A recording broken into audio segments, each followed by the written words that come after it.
नमस्कार, मैं हूं कुमार गजेंद्र। जनपद ऑन द स्पॉट में आपका स्वागत है। हमारे एक दूसरे social media platform podcast with Kumar Gajendra में भी आपका स्वागत है, जहां आप हमें सुन सकते हैं।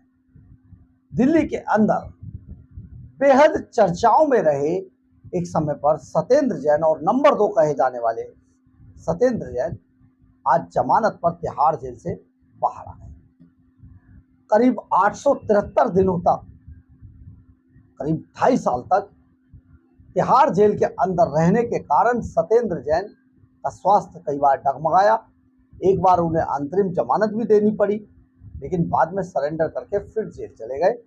पर अब आज रावजोनी कोर्ट ने इन्हें नियमित जमानत दी और इनको जमानत जो दी है वो भी उसी आधार पर दी है जिस आधार पर मनीष सिसोदिया, अरविंद केजरीवाल और संजय सिंह को जमानत दी गई थी। यानी कि अभी ट्रायल चलेगा, अभी लंबा टाइम लगेगा, इसलिए ये लोग जमानत के पात्र हैं और इन्हें जमानत दी। साथ ही कोर्ट ने इस मामले में, तो सत्येंद्र जैन के मामले में मनीष सिसोदिया की जो जमानत याचिका का जो सिद्धांत था, उसको आधार था, उसको कोर्ट ने किया है।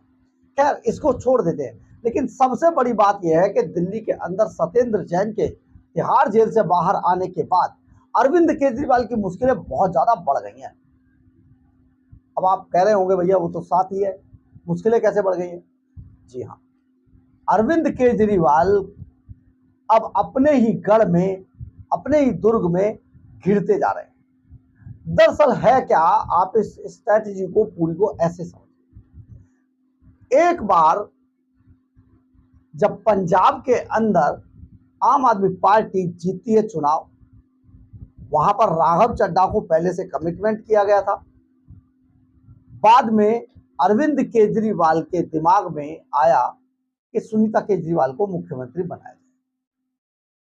सुनीता केजरीवाल पर जब बैठक हुई तो सबसे पहले मनीष सिसोदिया जैसे लोगों ने वहां पर विरोध किया, जो हमारे सूत्र बताते हैं। विरोध किया कि सुनीता केजरीवाल कैसे बनेगी, अभी तो हम भी बैठे वरिष्ठ हैं। यही जो कष्ट था, दुख था, केजरीवाल को बर्दाश्त नहीं हुआ और भगवंत मान को बनाने के बाद जो हाल हुआ, एक एक करके जिन्होंने विरोध किया था वो सब लंबे समय तक तिहाड़ जेल के अंदर नजर आए।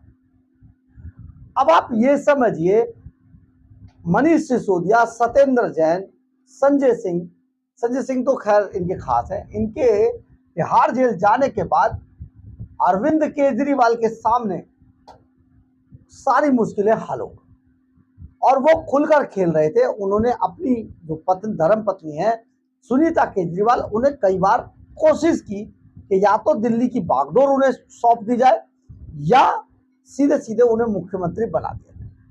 परंतु उनके सब दावे, सब इरादे, सारे उनके जो टोटके थे, सब बेकार हो गए। एक बार उन्होंने पार्षदों की बैठक बुलाई, एक बार उन्होंने विधायकों की बैठक बुलाई। हर बात में मना कर दिया गया कि नहीं, सुनीता केजरीवाल को मुख्यमंत्री नहीं बनाया जाए। इसके बाद अरविंद केजरीवाल खुद भी जेल चले गए और बाद में जब वो छूट कर आए तो आज वो अपने लिए ताना बाना बुन रहे थे कि जितने विरोध करने वाले लोग थे, जो आस्तीन के अंदर बैठे हुए सांप थे, वो सब आप बाउंड्री वॉल में बंद हो चुके हैं, जार में बंद कर दिया गया। अब वो स्वतंत्र है अपने फैसले लेने। यानी कि आने वाले जो चुनाव हैं उनके अंदर सुनीता केजरीवाल की पूरी भागीदारी फिक्स की जानी थी और हर स्टेट में, हर जगह पर अरविंद केजरीवाल के साथ साथ उन्हें मुख्य वक्ता के तौर पर पार्टी उन्हें आगे करती, बाद में उन्हें जिम्मेदारी दी जाती। लेकिन ऐसा हो नहीं पाया। इसी बीच में मनीष सिसोदिया छूटकर बाहर आ गए, संजय सिंह इससे पहले ही आ गए थे और अब सत्येंद्र जैन भी छूट चुके। तो अरविंद केजरीवाल जो सपना सजाए बैठे थे सुनीता केजरीवाल को मुख्यमंत्री के तौर पर प्रोजेक्ट करने का, अब वो नहीं हो पाएगा। अब हम बताते हैं, जैसे ही सत्येंद्र जैन जेल से बाहर आए, आम आदमी पार्टी ने तुरंत मोहल्ला क्लिनिकों का जिक्र कर दिया। अपने ट्वीट में उन्होंने और कई जगह पर उन्होंने कहा कि शानदार मोहल्ला क्लिनिक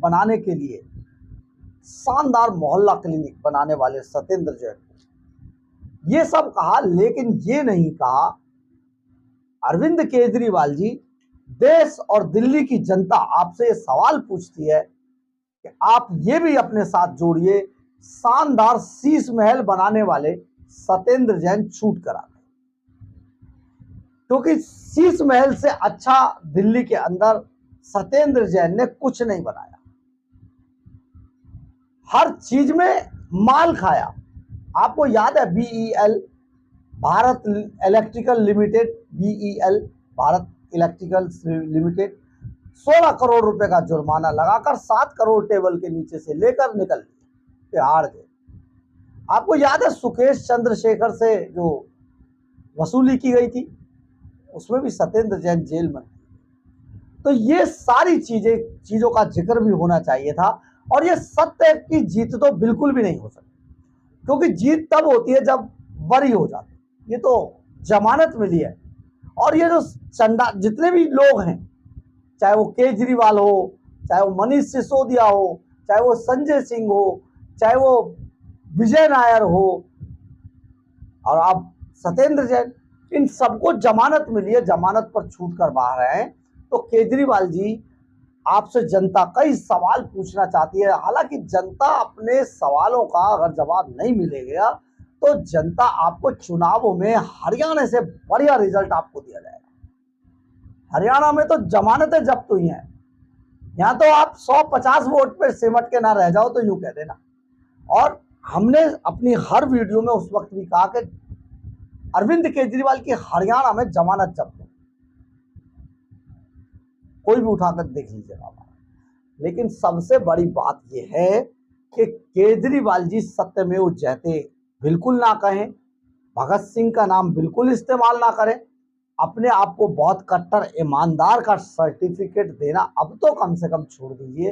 लेकिन आपसे मैं एक सवाल और करना चाहता हूं, इस बात की भी जांच कराइएगा कि जो शीश महल की फाइल थी वो मीडिया को लीक किसने की, क्योंकि फाइल तो सत्येंद्र जैन के पास थी, पीडब्ल्यूडी मिनिस्टर जैन साहब ही थे। और ये जो फाइल बाकायदा वीडियो के साथ जो मीडिया को रिलीज हुई, भेज दी गई, बड़ा जबरदस्त है। आस्तीन के सांपों को, हालांकि आप खुद ही इतने बड़े अजगर है तो सांप तो क्या, लेकिन फिर भी थोड़ा ध्यान रखा कीजिए। बहरहाल खुशी का टाइम आम आदमी पार्टी के लिए है कि सत्येंद्र जैन तिहाड़ जेल से छूट चुके हैं और हवाला का इन पर, हवाला ऑपरेटर का इन पर आरोप है। दरअसल कोलकाता के अंदर 4 कंपनियों को, फर्जी कंपनियां, सेल कंपनियां इन्होंने बनाई और उन कंपनियों के अंदर ब्लैक मनी को, केजरीवाल का जो पैसा था भ्रष्टाचार का, गुरपतवंत सिंह पन्नू, इधर उधर, ये सारे पैसे को वाइट करने किया जा रहा था इन कंपनियों में। इसी दौरान ईडी को, पहले सीबीआई ने इसमें मामला दर्ज किया, सीबीआई ने गिरफ्तार किया, इसके बाद ईडी का एंगल आया तो ईडी ने गिरफ्तार किया और ये 873 दिनों तक तिहाड़ जेल के शिकंजों के पीछे रहे हैं। लेकिन आम आदमी पार्टी अपने सभी दागी नेताओं को, जिनको दागी कहा जाता है, उनका महिमा मंडन करने से पीछे नहीं हट रही है।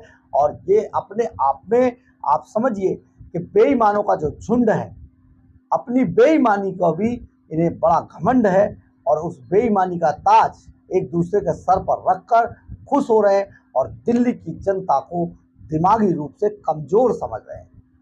हालांकि आने वाले चुनावों में दिल्ली के अंदर जनवरी फरवरी में चुनाव होने, इन चुनावों में दिल्ली की जनता अरविंद केजरीवाल को जरूर सबक सिखाएगी। और आप भी ध्यान रखिएगा, क्योंकि दिल्ली का खजाना खाली हो चुका है। करीब 7,000 करोड़ रुपए का घाटे में दिल्ली का खजाना है। सैलरियां लोगों को मिल नहीं रही हैं, कोई वादा पूरा नहीं किया गया।